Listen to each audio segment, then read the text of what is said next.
Chapitre 3. Lola, aujourd'hui tu manges avec nous. Quoi? Mais où, quand, quoi, comment? Et si je refuse? Tu refuserais un dîner avec moi alors qu'il ne me reste que quelques heures en ta compagnie? Oui, bon, d'accord, je vous suis les filles. Et Lola suivit ses deux collègues après s'être changées. Après quelques minutes de marche, elles arrivèrent devant un établissement plutôt bondé, d'après les sons qui en sortaient, mais si on écoutait Anita et Laurence, ce restaurant où elles avaient réservé une table servait les clients jusque tard dans la nuit. Ce qui était plutôt positif pour elles, étant donné l'heure à laquelle elles terminaient parfois leur journée. « Je vous hais les filles, vous le savez ça? Moi aussi je t'aime ma belle, bon allez assieds-toi. Mademoiselle, champagne, ce soir on fête un anniversaire. » La serveuse sourit en leur apportant les 3 coupes. « Ah, c'est la soirée, décidément. »« La soirée de ?» demanda Lola. « Des anniversaires, il y a un autre groupe qui est ici aussi pour cette raison. » Songeuse, Lola n'entendit pas Laurence s'excuser de commander un jus de fruits et offrir sa coupe à la serveuse. Elle pensait à son frère, encore. Aujourd'hui aussi, il fêtait son anniversaire. Était-il entouré de Romain et des autres? Allait-il bien? Pensait-il à elle comme elle pensait à lui en ce moment même? Trop de questions, encore et toujours, beaucoup trop, qui lui ramenaient une fois de plus cette boule au ventre qu'elle haïssait.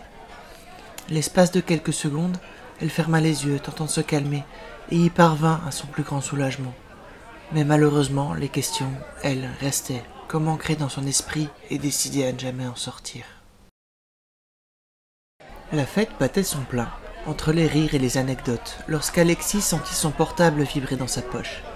Après y avoir jeté un coup d'œil, il s'adressa aux autres. « Les gars, excusez-moi, c'est ma mère. » Il leur fit un signe en sortant décrocher son téléphone, non sans sourire à la serveuse, s'excusant de l'avoir presque bousculée dans sa précipitation. « Oui, maman, attends, j'entends rien. Je sors, là. Oui, voilà, c'est bon, je suis dehors, je t'entends. Bonsoir. » « Joyeux anniversaire, mon chéri. »« Merci beaucoup. Ça fait plaisir que tu m'appelles. Tu vas bien? » ?»« Oui, t'en fais pas. » Mais Alexis n'était pas dupe. Il savait que sa mère lui mentait. Comment pourrait-il en être autrement? Aujourd'hui, ça faisait 10 ans qu'elle était partie, sans prévenir, ne laissant qu'une lettre vague derrière elle disant que si elle ne pouvait pas exister aux yeux de son frère, elle existerait aux yeux du monde entier. Et Alexis le savait, sa mère avait peur qu'il soit arrivé quelque chose à sa petite sœur. À vrai dire, lui aussi avait peur, et ils avaient eu beau éplucher les journaux, cherchant parmi les faits divers une description qui ressemblerait à Samira, ils n'avaient jamais rien trouvé. Heureusement, songea-t-il, cela signifiait qu'elle était toujours en vie et qu'il ne lui était rien arrivé. « Maman, tu ne sais pas mentir. Réponds-moi franchement, s'il te plaît. » »« Rien, tu sais, c'est assez dur. Je suis à la fois heureuse d'être ta mère depuis maintenant 32 ans, mais aussi triste. » »« Tu as encore relu sa lettre ?» Silence à l'autre bout du fil. « Maman, ne pense pas à ça. Elle reviendra, j'en suis certain. Mais ne te rends pas malheureuse, s'il te plaît. Je sais qu'elle te manque beaucoup, elle me manque à moi aussi, mais il faut penser aux souvenirs heureux qu'on a passés avec elle, pas à te faire du mal, d'accord? » »« Je sais. Désolée d'avoir gâché ta soirée avec ça. Tout se passe bien pour toi, sinon? »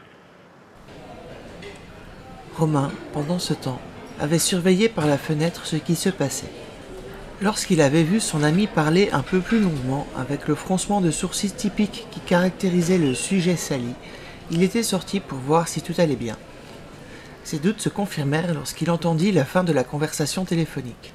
Samira était redevenue le sujet de discussion, comme chaque année en ce jour. Heureusement, Alexis avait réussi à relativement garder son calme, et le sujet avait dévié sur des futilités sans que l'un ou l'autre ne soit visiblement brusqué outre mesure. « Oui, maman, je fais attention à ne pas trop boire. »« Qui ça? Oui, il est devant moi. »« D'accord, je te le passe. »« Ok, à vendredi. » Pas de problème, à bientôt. Oui, d'accord, bisous maman. Alexis tendit le téléphone à Romain. Tiens, elle veut te parler. Je rentre moi, on se l'écaille. À tout de suite. Le brun, sans avoir réellement écouté la conversation téléphonique, de peur d'être indiscret, se retrouva avec le portable de son ami en main, tandis que celui-ci rentrait se réchauffer. Bon, c'est pas tout ça les filles, mais moi je vais fumer vite fait avant que la bouffe arrive. Tu viens avec moi, Anita? Je te suis. Les deux jeunes filles sortirent donc braver le froid pendant que Laurence restait à l'intérieur, ayant arrêté de fumer peu avant de tomber enceinte. Une fois dehors, Anita regarda Lola, surprise par sa tenue. T'as pas froid habillée comme ça? Bah non, pourquoi je devrais? Non, non, juste, je me demande comment tu fais pour ne pas tomber malade. Ouais, je gère, que veux-tu ma belle? Oh Lola, regarde, derrière toi! Quoi, qu'est-ce que t'as vu encore? C'est Romain Zarana, le chanteur d'Insomnia!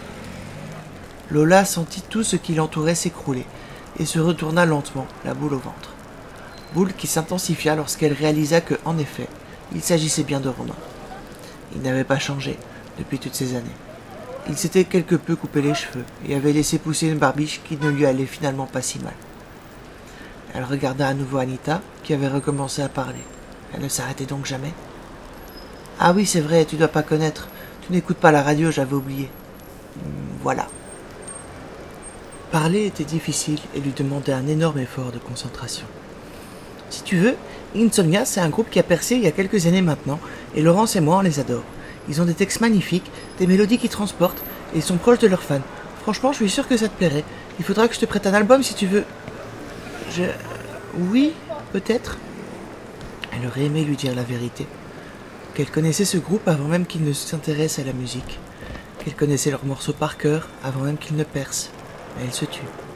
Ne pas attirer l'attention, surtout ne pas qu'ils la reconnaissent, s'ils étaient tous présents.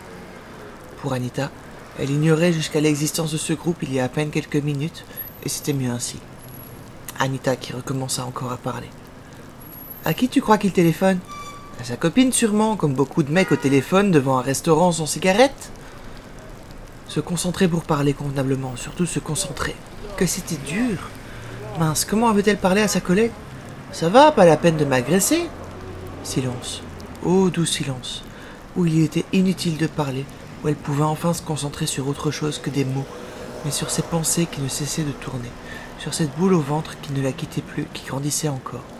Silence de courte durée, malheureusement. Tu es certaine qu'il a une copine ? Je sais pas, ça pourrait être sa mère ou... Pourquoi n'aurait-il pas de copine ? Je sais pas. Dis, tu penses qu'il serait d'accord pour prendre une photo avec moi ?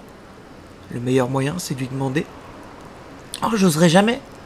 Lola patienta quelques instants, attendant un mouvement d'Anita vers le chanteur, mais elle resta figée, se demandant si elle irait ou non. Bon, si tu te décides pas, je rentre, il fait froid. Imperturbable, Lola rentra donc au chaud, tandis qu'Anita attendait à l'extérieur.